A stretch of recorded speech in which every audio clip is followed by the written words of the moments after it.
जब फागुन रंग झमकते हों तब देख बहारें होली की। होली की बहुत बहुत बधाइयाँ मेरे प्यारे भारतवासियों को और Nepal, Suriname, Guana, Trinidad, tobacco, south Africa, Mauritius, Fiji, Malaysia, UK, USA, Netherlands, Canada, Australia और न्यूजीलैंड वालों को भी सांस कम पड़ गई। वैसे आपको क्या लगता है कि हमारे रंगों की सीमा सिर्फ कश्मीर से कन्याकुमारी तक है? ये त्योहार हमारा है, लेकिन जब हमारा गुलाल उड़ता है तो आधी से ज्यादा दुनिया रंगा रंग हो जाती है।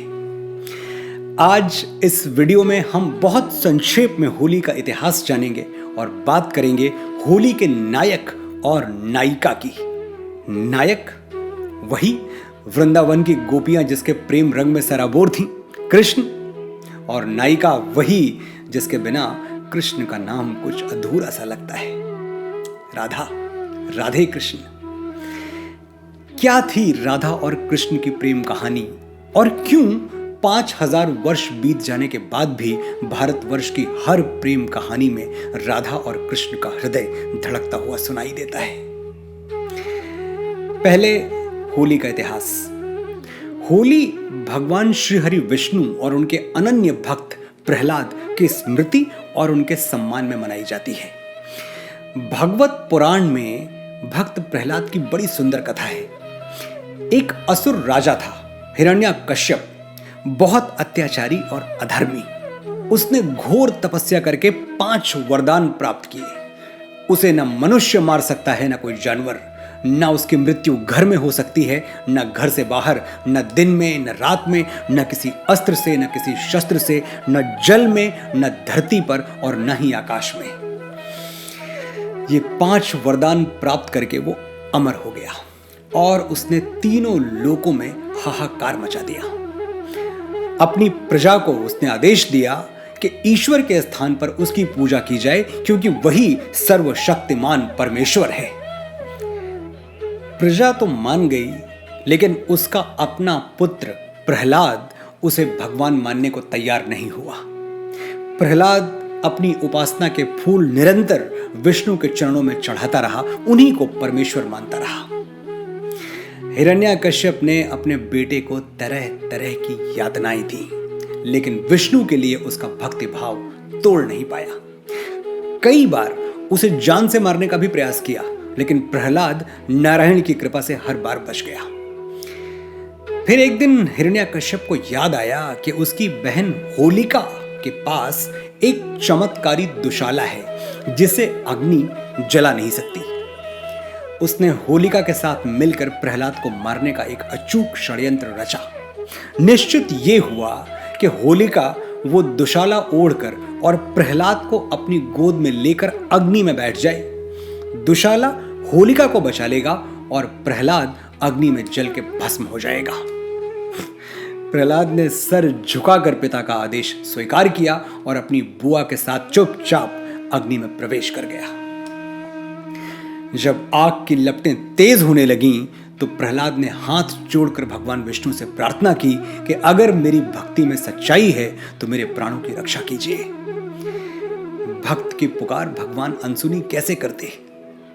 तो हुआ ये कि अचानक वो दुशाला होलिका के बदन से सरक के प्रहलाद पर जा गिरा और प्रहलाद का पूरा बदन उस दुशाले में ढंक गया। प्रहलाद के प्राण बच गए और होलिका अपने ही षड्यंत्र की आग में धू धू करके जल गई। तभी भगवान विष्णु नरसिंह रूप में प्रकट हुए। नरसिंह आधा शेर आधा मनुष्य, यानी ना वो पूरी तरह मनुष्य थे ना जानवर। समय था गोधूल का, यानी ना दिन न रात। वो हिरण्यकश्यप को घसीट कर उसके राजमहल की चौखट पर ले गए, यानी हिरण्यकश्यप न घर के अंदर था न बाहर।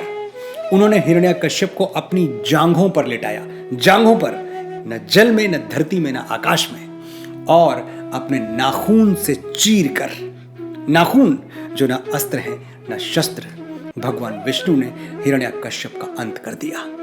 अन्याय पर न्याय की विजय का यह उत्सव होली कहलाया और होलिका का अग्नि में जलना होलिका दहन। लेकिन होली से राधा और कृष्ण का क्या संबंध है? यशोमती मैया से बोले नंदलाला, राधा क्यों गोरी मैं क्यों काला। कृष्ण को अपने सांवले रंग से बड़ी शिकायत थी।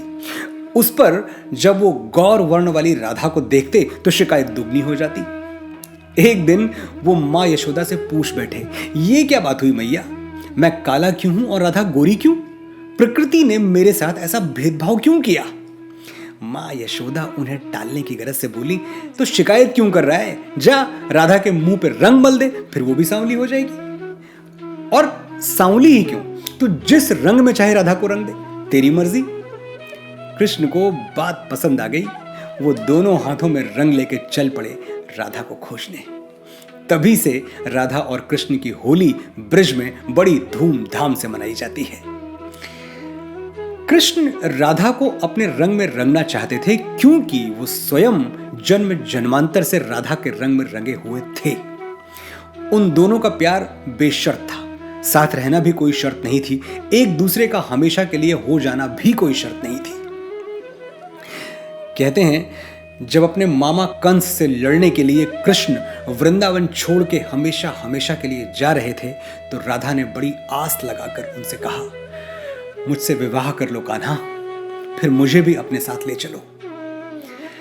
कृष्ण ने यह सुनते ही अपना मुंह फेर लिया, राधा की तरफ पीट करके खड़े हो गए। राधा का दिल टूट गया, वो रोने लगी, बोली, मैंने प्रेम को विवाह में बदलने की बात कह के क्या कोई अपराध कर दिया कान्हा?